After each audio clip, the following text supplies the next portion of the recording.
The last tenant left me a warning. The note was already inside the house when I moved in. I found the last tenant left me the last tenant left me a warning. The note was already inside the house when I moved in. I found it taped to the bathroom mirror the first night. No envelope. No explanation. Just one sentence written in messy handwriting. Don't answer the door after dark. I assumed it was a joke. Maybe the previous tenant trying to scare the next person. I tossed it in the trash and went to bed. At exactly 9:42 p.m., someone knocked. Not loud. Not aggressive. 3 slow knocks. I froze. The note flashed through my mind, but I laughed it off.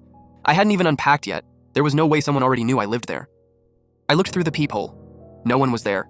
When I checked my phone, I had a notification. Unknown number. Good, you remembered. My stomach dropped. The next morning, I pulled the trash bag out of the bin. The note was back on my mirror. Same handwriting. Different message. They won't knock again. That's when I started noticing things. Every night after sunset, the house made sounds it didn't make during the day. Floors creaked in places I wasn't standing. Doors shifted slightly, like pressure was changing inside the walls. At 9:42 p.m. the next night, my phone buzzed again. Unknown number, don't hide. It doesn't help. That night, something tried the door handle. Slowly. Testing it. I didn't sleep. The next day, I went to the landlord. He stared at me for a long moment when I mentioned the note. Then he said, "You found it already?" I asked him who lived there before me. He hesitated. "People don't usually last long enough to leave notes," he said.